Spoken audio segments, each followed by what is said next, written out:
Hello friends, ഇന്നത്തെ നമ്മുടെ destination മട്ടാഞ്ചേരിയാണ്. ആദ്യം നമുക്ക് മട്ടാഞ്ചേരി പാലസ് കണ്ടാലോ.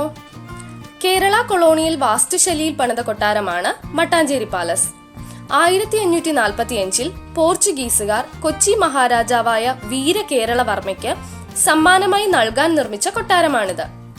പാലസിന്റെ മുകൾ ഭാഗം മ്യൂസിയവും താഴെ പഴയന്നൂർ ക്ഷേത്രവുമാണ് സ്ഥിതി ചെയ്യുന്നത്. മട്ടാഞ്ചേരി പാലസിന്റെ അറ്റകുറ്റപ്പണികൾ നടത്തിയത് ഡച്ചുകാരായതുകൊണ്ട് തന്നെ ഇത് ഡച്ച് പാലസ് എന്നും അറിയപ്പെടുന്നു.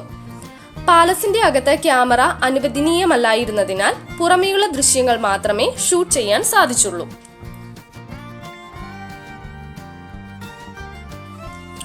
ചരിത്രത്തിന്റെ ചെറു പതിപ്പുകൾ തേടിയെടുക്കുവാൻ താല്പര്യമുള്ളവർക്ക് സന്ദർശിക്കാൻ പറ്റിയ സ്ഥലമാണ് മട്ടാഞ്ചേരി ജൂതത്തെരുവ്. മട്ടാഞ്ചേരി പാലസിനും ജൂതപ്പള്ളിക്കുമിടയിലുള്ള ചെറിയ തെരുവാണ് ജൂതത്തെരുവ് എന്നറിയപ്പെടുന്നത്. പൗരാണിക വസ്തുക്കളുടെ കടകളാണ് തെരുവിന്റെ ഇരുവശവും. ഇനി നമുക്ക് ജൂതത്തെരുവിന്റെ ചരിത്രത്തിലേക്കൊന്ന് പോയാലോ.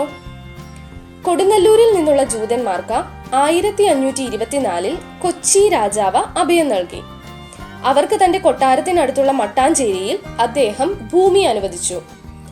ഈ പ്രദേശം പിന്നീട് ജൂത നഗരമായി മാറി എന്നാണ് ചരിത്രം പറയുന്നത്.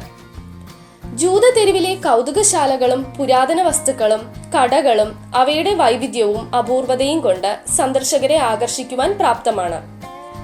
പുരാവസ്തുക്കൾ കൂടാതെ ശില്പങ്ങൾ, കൈകൊണ്ട് നിർമ്മിച്ച കളിപ്പാട്ടങ്ങൾ, എംബ്രോയ്ഡറി വസ്ത്രങ്ങൾ, പുഷ്പ എണ്ണകൾ എന്നിവ ഈ തെരുവിലെ കടകളിൽ കാണാം.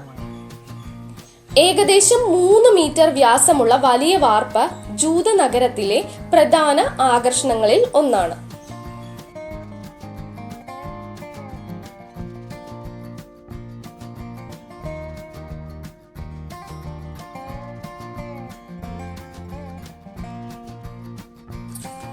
കോമൺവെൽത്ത് രാജ്യങ്ങളിൽ തന്നെയും ഏറ്റവും പഴയ സിനഗോഗായ മട്ടാഞ്ചേരി ജൂതപ്പള്ളി കണ്ടാലോ. ഇനി എറണാകുളം ജില്ലയിലെ യഹൂദ ആരാധന കേന്ദ്രമാണ് മട്ടാഞ്ചേരി ജൂതപ്പള്ളി അഥവാ പരദേശി സിനഗോഗ്. 1567 മലബാർ യഹൂദരാണ് ഈ സിനഗോഗ് പണി കഴിപ്പിച്ചത്. കൈകൊണ്ട് വരച്ച വെവ്വേറെ ചിത്രങ്ങളോടുകൂടി ചൈനയിൽ നിർമ്മിച്ച 256 പേഴ്സ്ലൈൻ തറയോടുകൾ ഈ ദേവാലയത്തിന്റെ നിലത്ത് പാകിയിരിക്കുന്നു. 1000 ആണ്ടിലെ ഭാസ്കര രവിവർമ്മന്റെ ചെപ്പേടും 1805 തിരുവിതാംകൂർ മഹാരാജാവ് സംഭാവന ചെയ്ത പൊൻകിരീടവും ബ്രിട്ടീഷ് റെസിഡന്റ് ആയിരുന്ന കേണൽ മെക്കാളെ സമർപ്പിച്ച ഏതാനും വെള്ളി വിളക്കുകളും ഇവിടെയുള്ള മറ്റാകർഷണങ്ങളാണ്.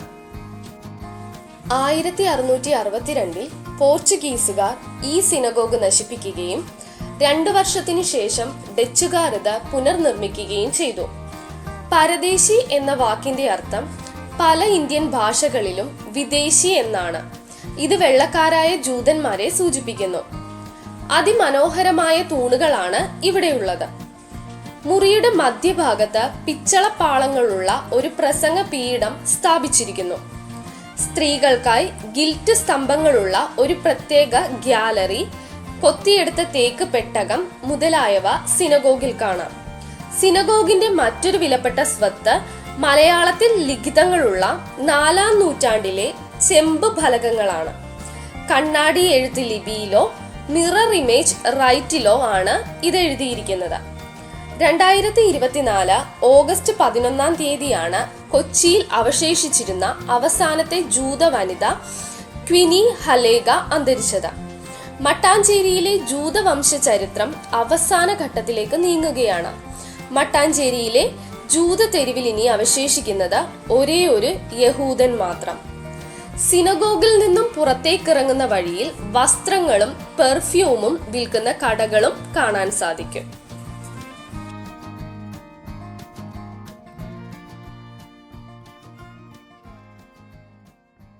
തുടർന്ന് ഇനിയും ഇതുപോലുള്ള വീഡിയോസ് നിങ്ങൾക്ക് ലഭിക്കുന്നതിനായി ചാനൽ സബ്സ്ക്രൈബ് ചെയ്യുക.